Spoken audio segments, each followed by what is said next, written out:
1849年后，加州掀起了淘金热，吸引了大批的人潮，也造就了许多新兴城镇，例如我现在所在的 Sonora。欢迎收看《湾区走走》，我是郑佳瑜。我们今天来到了 Tuolumne County 的 Sonora， 带你一起走进这个曾经是金矿主脉的小镇。淘金热是美国现代史上重要的里程碑，启动了加州现代文明的开端。连接内华达山脉西侧许多淘金城镇的这条公路，因为史称淘金者为49人，而被命名为49号公路。今天我们要造访的就是49号公路，也就是淘金之路最精华路段的南方重镇 Sonora。 So for us, that makes us kind of the center of the community, as well as for instance, Columbia or Jamestown, they just never quite grew as much as we did because of being the county seat made a lot of difference because the county government is here. And we're also kind of at the crossroads in that Highway 49 that goes north-south, and then Highway 120, 108 goes east-west, and they both go through Sonora. 在淘金热已经消散1个半世纪之后，以往有南方矿脉女王之称的 Sonora 在老城区保留了淘金时代的原貌，散发特殊的历史魅力。 Sonora, actually, it is an interesting city. It's one of the oldest cities in the state of California. And the one nice thing about Sonora is the way it's laid out. The old town, which you've kind of seen along Washington Street, is pretty much the original. 黄金在加州被发现时，德国、意大利、法国等欧洲国家都刚经历过革命，墨西哥战争也结束不久。Sonora 成为许多国家的年轻男人进入黄金之乡的大门。 We had men from Chile, Peru, Mexico, the Sandwich Islands, Germany, Italy, France. You know, we had all these different nationalities coming here. And somewhat after that, the Chinese, I don't think they were the very first, but they came pretty much early.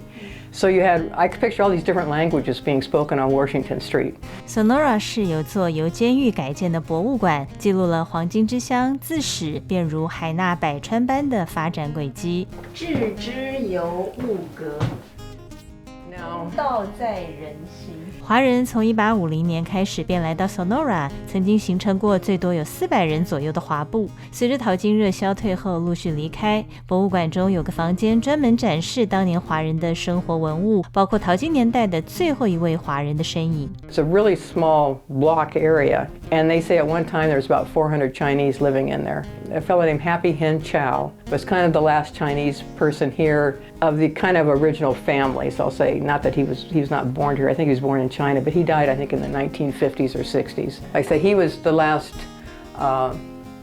person who lived here of Chinese descent that seemed to be kind of come from the later gold rush time period.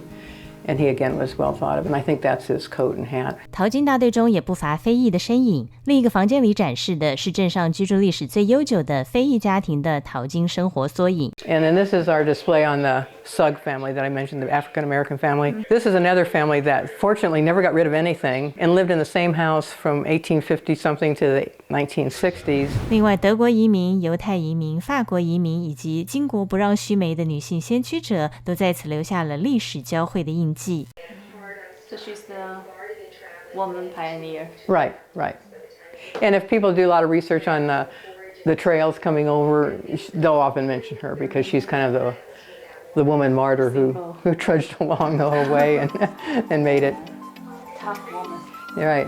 这里曾经是加州金矿主脉的所在，曾经是贸易和工业的中心。1个多世纪过去了，小镇还留在原地，回味并保存着当年的黄金梦。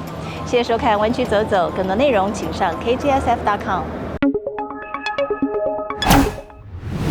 Here we are at the museum. Yes, this is the Tuolumne County Museum, and it was originally the county jail.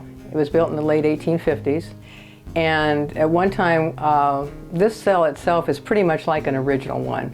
You'll see on the floor later on there's this ring that was down there that you could put the foot cuffs onto. So we didn't have a lot of criminals, and most were basically drunks that were brought in here. The fellow that's laying in front of us was Tom Horn, and he was a local drunk. And he was lived over in Columbia area, and he came to Sonora one day, and he was riding his horse so bad for the horse that the horse was about to collapse. People were so concerned that they took the horse away from him and told him they wouldn't give it back until he sobered up. And then he went into a bar and got more drunk. And eventually they did arrest him and put him in the jail cell here. And then he was still drunk, and somehow, we don't know how, but he got a hold of matches. And at that time, most of the mattresses were straw. And so he lit the straw on fire. And I'm sure he thought that that way they'd let him out because the jail was on fire. Well, what he didn't know is the jail attendant was downtown, probably at another bar, but he was downtown, Sonora. And so he didn't realize the place was on fire until he could get up here.